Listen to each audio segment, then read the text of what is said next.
സനാതന ധർമ്മവാഹിനിയിൽ ഇന്ന് ചർച്ച ചെയ്യുന്നത് പിതൃബലി അല്ലെങ്കിൽ കർക്കിടക വാവ് ആചരണം എങ്ങനെ ചെയ്യണം എന്നുള്ളതിനെ കുറിച്ചിട്ടാണ്. എന്താണ് കർക്കിടക വാവെന്നോ അല്ലെങ്കിൽ ആ കർക്കിടക വാവിൽ പിതൃക്കൾക്ക് വേണ്ടിയിട്ട് ബലി ചെയ്യുന്നതിൻ്റെ സങ്കല്പം എന്താണ്, അത് എങ്ങനെ ചെയ്യണം, എന്താണ് അതിൻ്റെ ലക്ഷ്യം എന്നുള്ളതിനെ കുറിച്ച് ഒന്നും തന്നെ നമുക്കറിയില്ല. വീണ്ടും ഒരു കർക്കിടക വാവ് ബലി വന്നിരിക്കും. നാളെയാണ് കർക്കിടക വാവിൻ്റെ ബലി ആചാര കർമ്മങ്ങൾ. കേരളം മുഴുവൻ, കേരളത്തിന് പുറത്തുള്ളവരും ആചരിക്കുന്നുണ്ടാവാം. എങ്കിലും വളരെ ശാസ്ത്രീയമായിരിക്കുന്ന ആചാരങ്ങൾ പണ്ടുപുരാതന കാലം മുതലേ നിലനിൽക്കുന്നത് കേരളത്തിലാണ്. ഒരു മനുഷ്യൻ ജനിച്ചാൽ ആ മനുഷ്യന് 3 തരത്തിലുള്ള കടങ്ങളുണ്ട്. ഒന്ന് ദേവന്മാരോടുള്ള കടം, അതുപോലെ ഋഷീശ്വരന്മാരോടുള്ള കടം, പിന്നീട് പിതൃകടം. ഏറ്റവും പരമപ്രധാനമായ ഒരു മനുഷ്യൻ്റെ കടം എന്ന് പറയുന്നത് പിതൃകടമാണ്. നമുക്ക് ജന്മം തന്ന മാതാപിതാക്കളുടെ 7 പരമ്പരകളിൽപ്പെട്ട ആളുകളെ ശുദ്ധീകരിക്കാൻ ആ പിതൃകടം വീട്ടുന്നതിന് വേണ്ടിയാണ് ജന്മലക്ഷ്യം. ഒരു മനുഷ്യൻ്റെ ജന്മലക്ഷ്യം തന്നെ അതാണ്. അപ്പോൾ ഇവിടെ ഒരാൾ മരിച്ചു കഴിഞ്ഞാൽ ആ മരിക്കുന്ന സമയത്ത് തന്നെ ആ ശരീരത്തിൽ നിന്ന് 10 പ്രാണന്മാർ, പ്രാണൻ, അപാനൻ, ഉദാനൻ, വ്യാനൻ, സമാനൻ, ദേവദത്തൻ, കൂർമൻ, കൃകലൻ, നാഗൻ, ധനഞ്ജയൻ തുടങ്ങിയിട്ടുള്ള 10 വായുക്കളാണ്. അതിൽ ഓരോ വായുക്കൾക്കും ഓരോ പ്രാണന്മാർക്കും ഓരോ തരത്തിലുള്ള മുഖ്യ ലക്ഷ്യങ്ങളുണ്ട്. ഒരു മനുഷ്യനിൽ നിന്ന് ജീവൻ പോയി കഴിയുമ്പോൾ ആ ശരീരത്തിലെ 9 വായുക്കളും വേർപെട്ടു പോകും. 10ാമത്തെ പ്രാണന്റെ പേരാണ് ധനഞ്ജയൻ. ആ ധനഞ്ജയൻ എവിടെയാണോ സംസ്കരിക്കപ്പെട്ട ആ മണ്ഡലത്തിൽ തന്നെ 16 ദിവസം വരെ അതവിടെ നിലകൊള്ളും. ഇത് ജീവിച്ചിരിക്കുന്ന രക്തബന്ധത്തിൽപ്പെട്ടവരെ സംബന്ധിച്ചോളം അവരുടെ പ്രാണനിലും അവരുടെ മനസ്സിലും ശരീരത്തിലും ഒക്കെ കയറിപ്പറ്റി വളരെയധികം വൈഷമ്യങ്ങളും ബുദ്ധിമുട്ടുകളും ഉണ്ടാക്കും എന്നുള്ളതിലാണ് പുല ആചരിക്കുന്നത്. അപ്പോൾ മരിച്ചുപോയ ഒരു പ്രേതാത്മാവും പിതൃ ആത്മാവും രണ്ടും രണ്ടാണ്. പ്രേതം എന്ന് പറയുമ്പോൾ മരിച്ചുപോയ ആളിൻ്റെ 365 ദിവസം കൂടുന്ന ഒരു മനുഷ്യന്റെ 365 ദിവസമാണ് ഒരു മരിച്ചുപോയ പരേതാത്മാവിൻ്റെ ഒരു ദിവസം. ആ ഒരു വർഷം പൂർത്തിയാകുന്ന സമയത്ത് കർക്കിടക വാവ് വരുമ്പോൾ എന്താണ് കർക്കിടക വാവ്? കർക്കിടക വാവ് എല്ലാ മാസത്തിലും വാവ് വരുന്നുണ്ട്, കർത്തവാവ് വരുന്നുണ്ട്. പക്ഷെ ചന്ദ്രൻ അതിൻ്റെ സ്വക്ഷേത്രത്തിലേക്ക് വരുന്നത് കർക്കിടക മാസത്തിലാണ്. കർക്കിടകൻ രാശിയാണ് ചന്ദ്രന്റെ സ്വക്ഷേത്രം. പുനർജന്മം ഉള്ളവർ, വീണ്ടും ജനിക്കാൻ ഉള്ള വിധിയുള്ളവർ, നിയോഗമുള്ളവർ ചന്ദ്രനിലാണ് എത്തിച്ചേരുന്നത്, ചന്ദ്രമണ്ഡലത്തിലാണ് എത്തിച്ചേരുന്നത്. മോക്ഷം അടയുന്നവരെ സംബന്ധിച്ചിടത്തോളം അവര് സൂര്യമണ്ഡലത്തിലാണ് എത്തിച്ചേരുന്നത്. അപ്പൊ ഈ ദക്ഷിണായന മാസം ആരംഭിക്കുന്ന 6 മാസങ്ങളെ 12 മാസങ്ങളെ രണ്ടായി തിരിക്കും.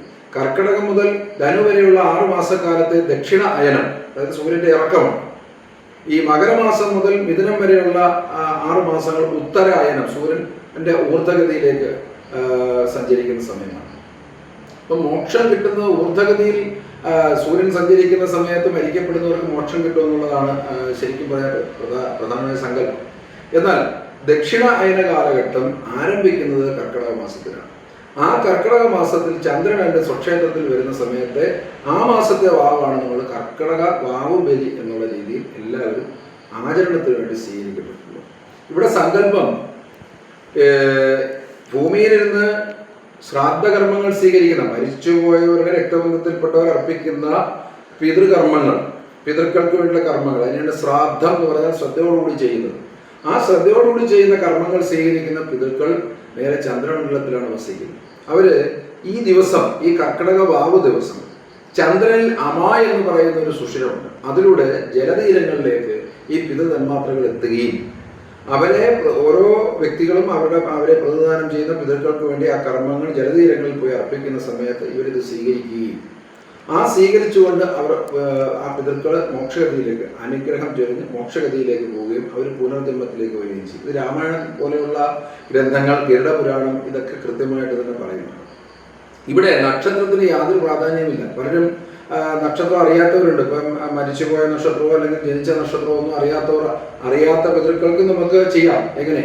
അങ്ങനെയുള്ള സന്ദർഭത്തിൽ നക്ഷത്രം അറിയില്ലെങ്കിൽ തിരുവോണ നക്ഷത്രമാണ് എടുക്കുന്നത്. മഹാവിഷ്ണുവിന്റെ നക്ഷത്രമായ തിരുവോണ നക്ഷത്രത്തിലാണ് നമ്മൾ പിതൃ പരമ്പരകൾക്ക്, പിതൃദേവന്മാരെന്നാണ്. പിതൃദേവന്മാരെന്ന് പറഞ്ഞാൽ it is related to God. പിതൃ എന്ന് പറഞ്ഞാൽ it is related to God, ദൈവതുല്യമായ അവസ്ഥയെത്തും.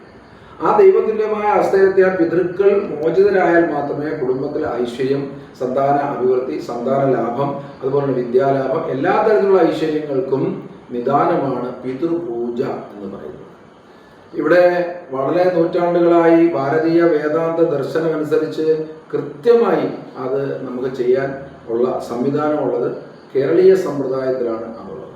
ഈ പിതൃബലി ഇടുന്ന ആളുകളെ സംബന്ധിച്ചിടത്തോളം അവരാ പിതൃകടം വീട്ടാതെ ഇരുന്നാൽ അവരുടെ പരമ്പരകൾക്ക് ക്ഷയം നാശമുണ്ടാകും. ശ്രീനാരായണ ഗുരുദേവൻ ചട്ടമ്പിസ്വാമികളൊക്കെ കൃത്യമായി ഇതിനെക്കുറിച്ച് പറഞ്ഞിട്ടുണ്ട്. ചട്ടമ്പിസ്വാമികളുടെ പിതൃയാനോ എന്ന് പറയുന്ന ഗ്രന്ഥത്തിൽ പിതൃക്കൾ എങ്ങനെയാണ് ഈ മോചിക്കപ്പെടാത്ത പരേതാത്മാക്കളുടെ വാഹനം എന്ന് പറയുന്നത് മനുഷ്യ ശരീരത്തിലെ മനസ്സാണ്. അപ്പൊ ആ പിതൃക്കളെ മോചിപ്പിക്കുക എന്ന് പറയുന്നത് എല്ലാവിധമായ ശ്രേയസിനും ആ പരമ്പരകളുടെയും കുലത്തിൻ്റെയും ശുദ്ധിക്ക് നിദാനമായ കാര്യമാണ്. ഇത് ചെയ്യുമ്പോൾ നമ്മൾ വളരെ ഭക്തിയോടുകൂടി ശ്രദ്ധാഭക്തി സമ്പന്നമായി കുറഞ്ഞത് ഒരു 3 ദിവസത്തെ എങ്കിലും ഭക്ഷണശുദ്ധി, ശരീരശുദ്ധി, വസ്ത്രശുദ്ധി, പഞ്ചശുദ്ധികളും പാലിച്ചുകൊണ്ട് ഈ വാവിൻ്റെ ദിവസം, വാവ് എടുക്കുമ്പോൾ നക്ഷത്രത്തിനേക്കാൾ കൂടുതൽ പ്രാധാന്യം തിഥിക്കാണ്. തിഥി ചന്ദ്രനെ കൊണ്ടുണ്ടാകുന്നതാണ്. ആ കറുത്ത വാവ് എന്ന് പറയുന്ന തിഥി എത്ര നാഴികയ്ക്ക് തുടങ്ങി എത്ര നാഴിക വരെ ഉണ്ട് എന്നുള്ളതിനെ അടിസ്ഥാനമാക്കി ആ തിഥിക്കാണ് പ്രാധാന്യം. അതുകൊണ്ട് നക്ഷത്രത്തിനോട് വലിയ പ്രാധാന്യം കൽപ്പിക്കപ്പെടുന്നില്ല. ഈ നക്ഷത്രം അറിയാത്തവരെ സംബന്ധിച്ചിടത്തോളം തിരുവോണ നക്ഷത്രം സ്വീകരിച്ചുകൊണ്ട് ചെയ്യാം. 3 ദിവസത്തെ വ്രതാനുഷ്ഠാനത്തോടുകൂടി തന്നെ പോയി വളരെ ഭക്തിയോടുകൂടി ക്ഷേത്രങ്ങളിൽ ചെയ്യാം, ജലതീരങ്ങളിൽ ചെയ്യാം. പ്രധാനമായിട്ട് പണ്ടുള്ള സങ്കല്പത്തിൽ ഇല്ലം വല്ലം നെല്ലി, ഇല്ലം എന്ന് വെച്ചാൽ അവനവൻ്റെ കുടുംബത്തിൽ തന്നെ ഇല്ലത്ത് വെച്ച് തന്നെയാണ് ആ കർമ്മങ്ങൾ പണ്ട് കാലങ്ങളിൽ ചെയ്തിട്ടുണ്ടായിരുന്നത്. അതുകൊണ്ട് നമ്മുടെ കുടുംബങ്ങൾക്കെല്ലാം അഭിവൃദ്ധി ഉണ്ടായിരുന്നു. ഇന്ന് പല കുടുംബങ്ങളും ക്ഷയിക്കാനുള്ള കാര്യം ഈ പ്രധാനപ്പെട്ട ഒരു കടം വീട്ടാനുള്ള ആ ഒരു സന്നദ്ധത പുതുതലമുറയ്ക്ക് ഇല്ലാതെ പോയതാണ്. അപ്പോൾ അത് കഴിഞ്ഞാൽ തിരുനെല്ലി എന്ന് പറയുന്ന ക്ഷേത്രം മഹാവിഷ്ണു സങ്കല്പമാണ്. അതുപോലെ തിരുവല്ലം പരശുരാമ ക്ഷേത്രം, ഇവിടെയൊക്കെയാണ് പ്രാമുഖ്യമായി പറഞ്ഞിട്ടുള്ളത്.